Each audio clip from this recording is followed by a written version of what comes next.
Hey guys, my name's Khadroth, and today I wanted to talk to you guys a little bit about the upcoming Grand Graph system. Now, this video won't deal specifically with this, but we kind of got to talk about it a little bit before we get to the main subject matter. You see, the Grand Graph system is an upcoming announced system that will be happening basically post Ordeal Call 4. We know we're getting Ordeal Call 4 here this spring, upcoming on JP, which means that this system will be coming into the game relatively soon. So as a result, I wanted to make this video to kind of help prepare you guys and help you guys maybe make a little bit more informed choices on it, should it help you. Now, there's a lot of things we don't know about this system yet. For instance, we've been given a set of parameters here. As you guys can see, the unlock requirement will be to clear the Ordeal Call prologue. You can select 7 of your own servants to be grand servants, so basically a greater tier than they currently already are. The requirement for this is level 100 or higher, and having all the active skills, not including appends, at level 10. So basically a level 100 or more 10-10-10 servant. That's going to be what's going to be required for it to be one of the 7 units that you choose. We don't know if it'll be like a 1 per class type of deal, or if it's going to allow extra classes. All of this is still up in the air. I think it's reasonable to assume that because they didn't tell you about those restrictions, that they probably won't be restrictions. So maybe you can have multiple of a class. Maybe you can have the extra classes. But we don't know. So more info may come out that may change this. That being said, here's the benefits of what this is going to confer. The Grand Servants can perform as even more powerful forces in battles, with features such as the ability to equip both a normal craft essence as well as their max bond craft essence simultaneously. So this means that you might be able to use something like a K-Scope and a Servant's Bond CE, or a Black Grail and a Servant's Bond CE. The possibilities are limitless, and so it's something that I really wanted to talk to you guys about. Additionally, to prepare for the launch of the system, St. Court summons featuring all 5-star servants have been released up through 2024. That'll be rolling out sequentially. We've already been seeing these. They're going in class order, if you will. So, like, for instance, right now, I believe as of the recording of this video, we are currently sitting on the Lancers. So they're just kind of going through and they're actually giving a banner to literally every 5-star unit in the game right now. So this is to help you roll out any characters that you would want for this system upcoming. Now, the big thing I want this video to focus on is going to be this portion of it, the Max Bond Craft Essences. Long ago, I went through every single Bond Craft Essence and managed to kind of point out the ones that I thought were good and bad. You see, Bond CEs in this game kind of have some interesting issues. They basically, if you were to go look at, let's say one of them right here, so, as actually one of the more recent ones, this is Takanashi's Treasured Sword for Kurohime. And you guys can see, when equipped on Kurohime, it will increase the party's damage against serpent or dragon enemies by 10%, so it's got a power mod. And then it will increase the party's critical damage by 20% while she is on the field. So that sounds really nice. But then why don't people use these Bond Ces very often? Well, the reason is right here. They have a hard limit that they can't be leveled past, and the stats for them, the raw stats, are just actually really bad. As a result, usually just using a better craft essence that you already have in your account is usually better than using the Bond CE. There are some examples of where Bond CEs definitely can be taken, but it's usually going to be if the CE is incredibly unique, like in the case of someone like Herc that gives guts, or if a unit maybe has a more supportive capacity where they don't need to have a craft essence equipped for damage or charge. So that's where they can maybe get away with using one of these Bond Ces without taking too much of a hit. But there are, again, going to be some considerations. As we know, we're going to be able to take this in as part of the Grand system now, which means that this downside, this demerit of only having 100 attack and 100 HP is relatively moot. We don't really care how this is going to be because we'll be able to equip a normal CE alongside of it. So for the purposes of this, we went through and we cataloged pretty much all of the craft essences that you guys see. And again, this is a really important thing to understand. I struggled with how I wanted to kind of attack this and how I wanted to demonstrate all of this for you guys. I will put a link to the spreadsheet this tier list in the description of the video, but I wanted to break this down for you guys to let you guys see maybe this is what to think about when using the units. So we're going to go through each of these sections, and I'm going to talk to you about why I think certain sections could be good and maybe why others would not be. If your unit that you're looking at to grand falls into one of these sections, it can help inform you in your choice for who to choose to be a grand. It doesn't necessarily have to, though. You can always just pick your favorites. I assume the system will at least incentivize that. So right off the bat here, we have what we like to call the color buffs. That is to say, the card type ups. So Party Arts is our first one here, and this is going to be units that have, in their cases, a party-wide effect on their Bond CE that is going to grant them arts up to the rest of the party. This is really good if you want to think about it from these standpoints, that not only does this facilitate increased damage output, but also looping capacity. However, if you are just using a singular unit to loop through 3 waves, we maybe don't care about this party-wide effect too much unless we're having to somehow card with the other side units because maybe our unit doesn't have enough damage. But I do think for looking at this from a multiple damage dealer type of setup, or maybe some sort of challenge scenario where you know there's going to be a lot of carding involved, party-wide arts up can be really, really good. And the same thing, if you come down and look at the party-wide buster up, you'll also see a lot of similarities. Now, there are some units, though, where things don't necessarily align perfectly. And an example, as we can kind of see here in the buster category, is going to be a unit like Janu. Janu is normally going to be an arts unit. She's going to work with other arts units and probably be some sort of stall comp type situation. So I have a separate category for people that I feel like are misaligned, but I didn't put Janu into that category. And the reason why is because there is technically no restriction as to who you take with certain people, and John being a stalling type of supportive type of unit does mean that yes, you can pair her with some other better options. But there are some reasons for why I decided certain units were misaligned and didn't really have that good of a Bond CE, and I'm going to talk about each one of them with you. Whereas for the vast majority of, say, Buster Up units, I'm going to say that their Bond CE will be relatively nice for them. They are almost all to AT Buster units themselves, or somebody that already buffed a Buster unit in the sense that you would probably logically be taking a Buster unit alongside of them that they could gain the benefit of. I do think there are some absolutely atrocious versions of this, but I can't expressly say that the craft essence is necessarily bad, because again, if we look at Jill DeRay here, for instance, he is somebody that just obviously wants to nail down Buster crits, and if he doesn't get them, it is what it is. He's definitely not the strongest unit, but it doesn't necessarily expressly make the craft essence bad.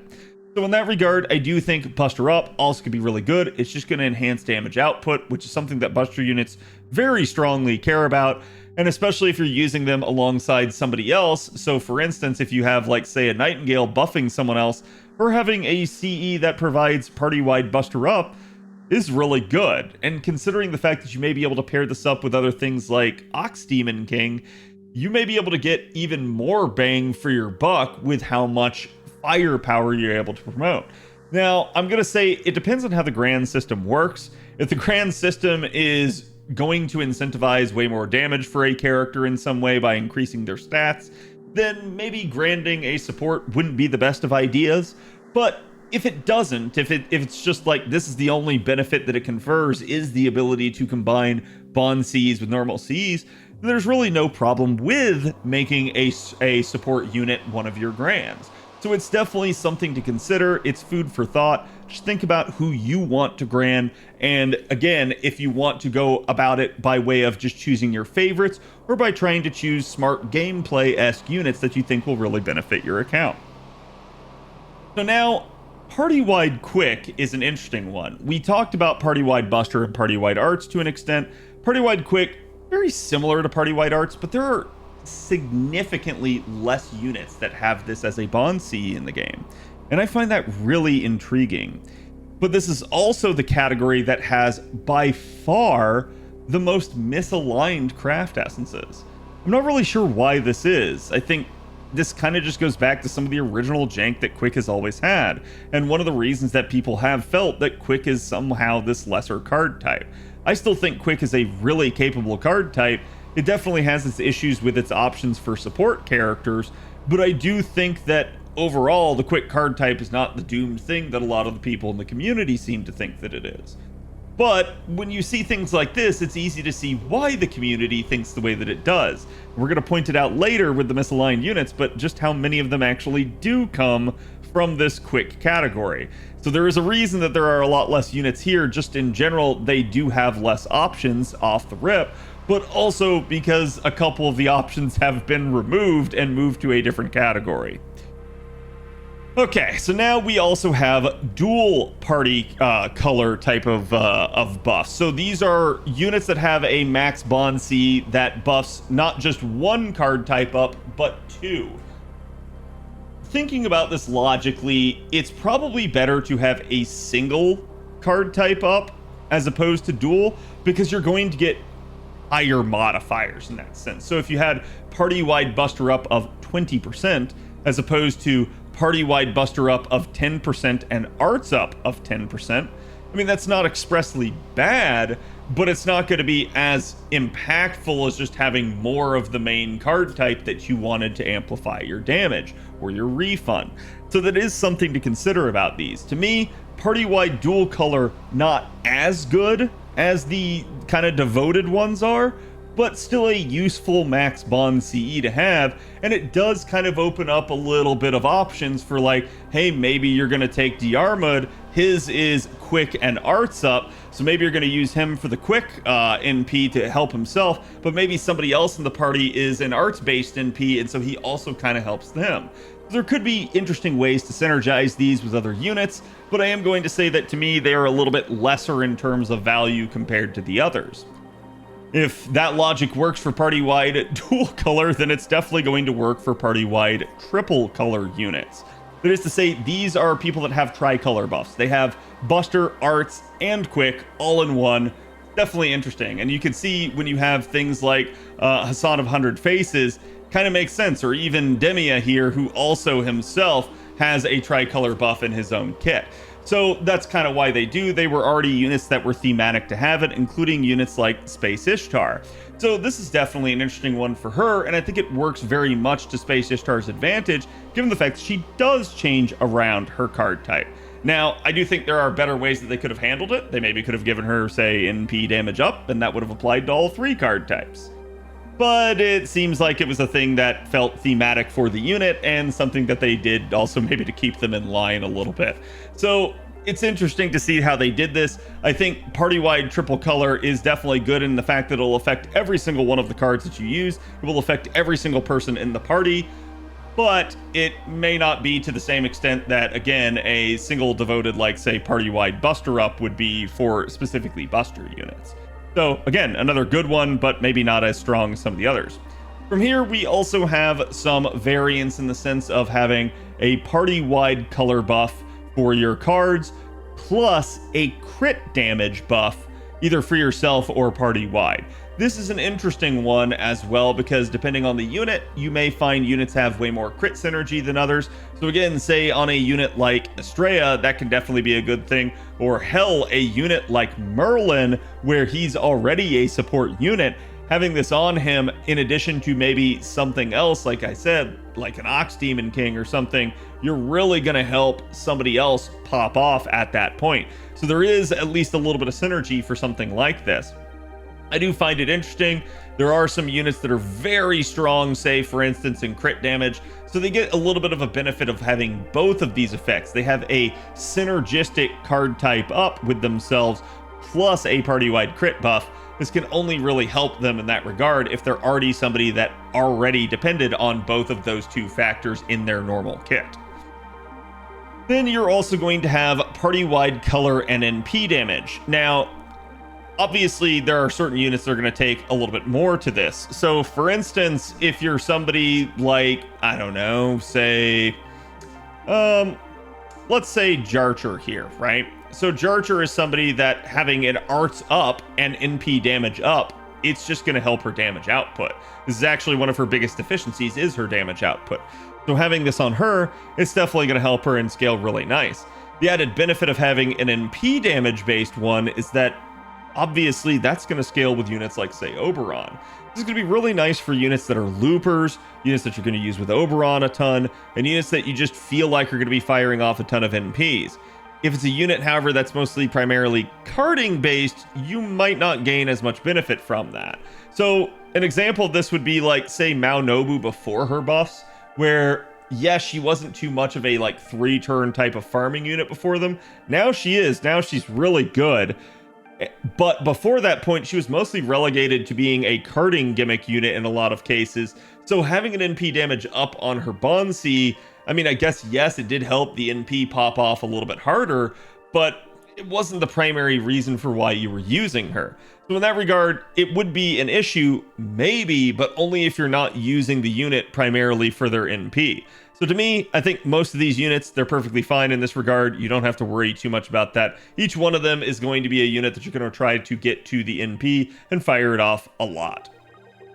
From here, we have party-wide attack up. Now, this is not going to necessarily be as strong as, say, a color buff, where it could also enhance the other aspects of the card type. But it is attack up, which is just basically everything that you're going to do. And you guys can see, ironically enough, there's a lot of saber faces in here. But the reality of this, party-wide attack up, just always going to be a strong one. Really, really a solid one to bring. It's just going to amplify everyone's damage output, not just on their NPs, but also all of the carding that they do, including things like the extra attack that maybe the party-wide color buffs would not have influenced. So this is definitely a really strong aspect to these, and I do really like party-wide attack ups. Now, there are at least 2 instances here of party-wide attack and NP damage. So this one is a relatively nice one, as you get kind of the best of both worlds there. You get that nice scaling with a unit like Oberon, and you're maybe helping out somebody else in the party for their NP damage so that they can pop off a little bit harder. Again, I think this is another really, really nice one to have, but only Gray and Lartoria have it, which is kind of funny because both of them are Rongominiad wielders.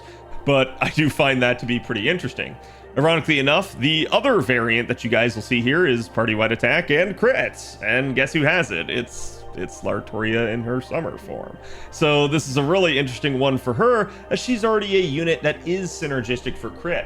In fact, in a double Koyanskaya setup, you can double up that crit damage for her, getting up to 100% party-wide crit damage. So having even more crit damage is just to your benefit. It's going to absolutely help you pop off, and the party-wide attack up is going to help not only her NP damage, but also her carding power.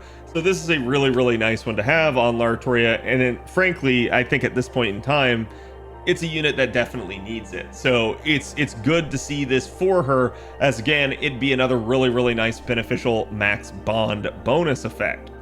Now here we get to just the straight party-wide NP damage. Like I explained a little bit before, these are definitely good. The issue that you're going to have is, do you feel like you're going to be NPing with the unit a lot, or are you going to be putting them in a scenario where someone will? Because if we look at, say, someone like Mozart here, he definitely doesn't have an offensive NP. So this seemingly would be useless for him, right? Well, no, because he's actually a support buffer, and that's what he's used for all the time. So the issue here is going to be rather how you would use him in a system. His buff is certainly nice that it's party-wide NP damage that'll help other people pop off, but one of the ways in which a lot of people use Mozart is almost as like a turn 1 rotator. So they'll come in, they'll pop the arts up, they'll pop the star bomb that he has, and they'll kind of get him out of the party. In this regard, you may want to think about reversing that and instead bringing him in last so that he can amplify then, so that he's in the party to have this effect. Because the way most of these Bond Ces work is they only work while the unit is currently on the field. So in order to gain the benefit, the person has to be in the party, not the back line at that time. So that's going to be something that you guys need to kind of manage in terms of how you handle some of these units. Again, I'm not necessarily trying to rank each one of these and tell you guys this one's really good, this one's bad. I'm trying to look at a little bit some of the outliers to help you guys think about this and kind of understand a little bit some of the mentality you should be going for when looking for how to apply both your grand system choices, but also how you can utilize the Bond Ces on those units effectively. So party-wide MP damage, definitely really good, especially if you're going to put them into a sort of system where multiple people are going to be dealing damage. That's going to allow multiple people to handle more waves by hitting harder. So in that regard, I like party-wide MP damage. Again, scales with Oberon, definitely really, really nice for a lot of farmers. We get to party-wide MP gain. I'm a little bit less optimistic about party-wide MP gain. In premise, this sounds really good. Sounds like it would facilitate looping. In reality, though, you can actually see you have a couple of units here like Sumanai, like Shakespeare, like Walter, like Kidgill, Mabe, and yeah, pretty much those right there, that are Buster units with a party-wide NP gain. Usually people like to use, units in a system that is synergistic to themselves, or again, maybe at least of a matching card type. So using Buster units with other Buster units, for instance. So in that regard, party-wide NP gain on an all-Buster team, not going to do too much in the current meta where charging is just kind of really, really dominant. Party-wide MP gain could be really good on, say, a more supportive unit that's going to help you facilitate a little bit more damage. In that regard, Shakespeare seems like he'd be good, but Shakespeare himself is a Buster buffer, so I'm not sure how well that's going to work out for him. So again, it really just kind of depends.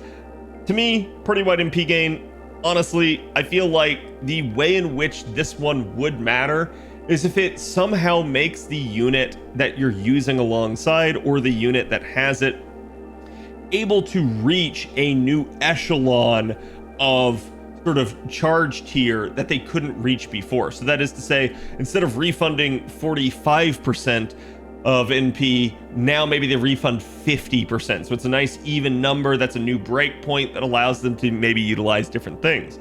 So in that regard, I don't really feel like this is going to be the case for most of these units. I feel like party-wide NP gain, probably one of the worst ones you can objectively have on your Bond craft essence.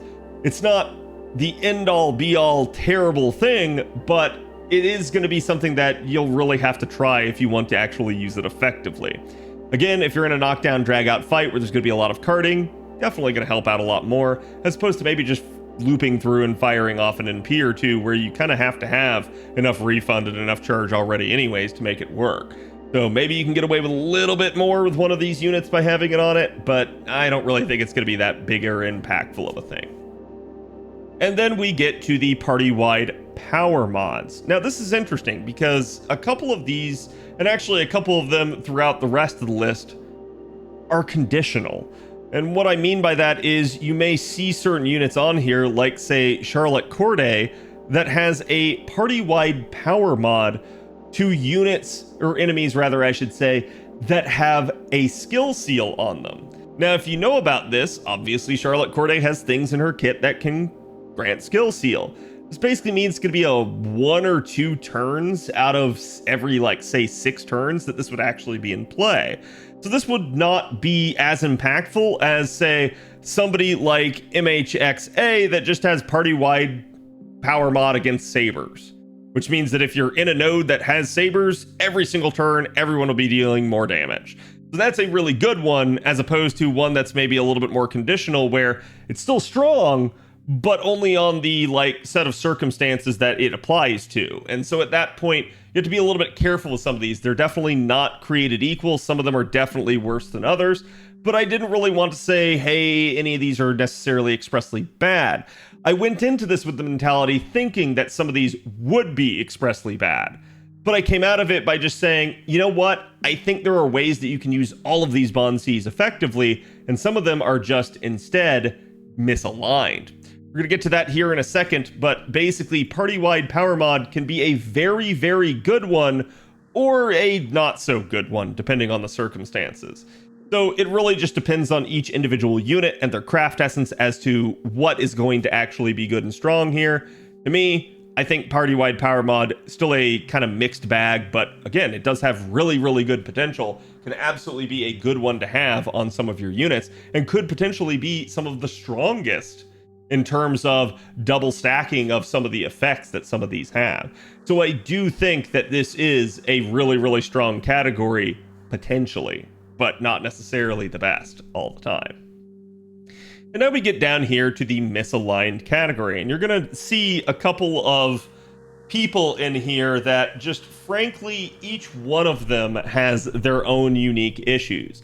So like in the case of Setheno, Setheno has a party-wide quick boosting CE. If you know anything about Setheno, you know that she deals primarily with death proc and has a buster-based NP that does not deal damage. So her having a party-wide quick up's a little bit of a weird one. I'm not going to say that most people are going to use someone like Setheno in a quick composition anyways, though she does, as an assassin, have 3 quick cards in her deck, so I can maybe see why they made the choice, but it's not necessarily the best one. Same thing here for Phantom. He also has party-wide quick. I'm not really sure why. He also is an assassin. He does have 2 quick cards in his deck, but he's an arts-based assassin with an offensive NP that is arts, so you're going to want to use him in an arts team if possible. And so at that point, I don't really feel like this one's really that good of one, unfortunately, unless you're just, you know, trying to like card through or something with Phantom because you're trying to do a challenge run or something. Asterios is going to be another one here, and this one to me makes the least sense by far. His is also party-wide quick. He is not an assassin. He only has a single quick card in his entire deck. I'm just really not sure what they were going for with this one. He doesn't have a quick-based NP. It's not even necessarily an offensive NP anyways, it's a supportive NP. And I don't really feel like you're going to use him in too many quick compositions with other quick units, but maybe you can find some sort of use for that. But for this one, this is why I threw him in the misaligned category. Units that are down here, their Bond Ces, it's not expressly bad, it just doesn't match up well with the actual character. So in that regard, I could have maybe thrown some of those Buster units with NP gain in here.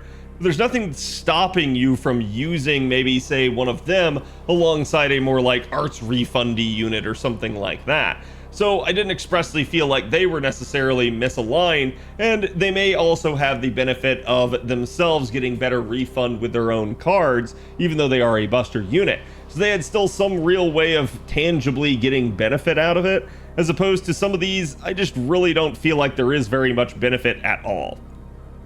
Serenity's another one. She's another assassin. She's got double quick cards here, and she's arts based. So yeah, again, I'm not really sure what they were trying to do here. It's just a weird misalignment. Sherlock, also kind of weird. He is a kind of challenge support. He's an offensive support unit. So this one is probably the weakest case to put down here, but he is also party-wide quick. And it's just kind of weird because he's an arts unit, and he also does arts down to targets. So he really wants to use his arts cards, but his quick card performance is not bad, and sometimes you may find that you really want to use it. So it wouldn't be the worst thing in the world to have for him, but especially you could use him alongside another set of like quick units to try to give them invuln pierce or defense pierce or something like that. But to me, this one's still a kind of fundamentally misaligned one. Just not the worst thing in the world. I think he is the best of these misaligned units in that regard, but it is what it is. And Nezhaz is also quick at NP damage up for a unit that, while she does have quick cards and her buff in her own kit is Buster and quick, she is still a Buster unit. So this one also having quick just felt really misaligned to that degree. This is to say, if the benefit that it conferred only really translated to their cards and they weren't dominant in that card type, they really did feel like a misaligned sort of thing. In other words, they could have given them a different card type, or they could have given them a different effect overall, and it would have just been better outright for them. In that regard, I think some of these are misaligned. I think you could maybe make an argument for some of the party-wide NP gain for like some of the buster ups, like say for instance Lulter here having NP gain. Definitely a little bit on the weirder side, but let me know what you guys think about that. I'll be curious to hear you guys' thoughts. But again, these are the way that a lot of these work. We do have some other unique ones that we didn't include on the list, units like say like Herc and stuff like that. But this is the way I kind of wanted to approach this, and kind of wanted to say like, yes, I think if you're a truly unique Bond CE, then you don't really have a quantifiable or like rankable type of way of handling this. So in that regard, you're gonna have to take each one of those on their own, in their own like perspective, to determine whether or not that's a good choice for you. And that's still gonna come down to you. But some of these have really good potential, some of them a little bit less. It really just depends. What do you guys think is the strongest effect on this list? Which one will you be picking for your Grand Servant? And I'll be curious to hear you guys' thoughts. I will see you guys for the next video. Good luck with Ordeal Call 4 and all of the future content to come. Later.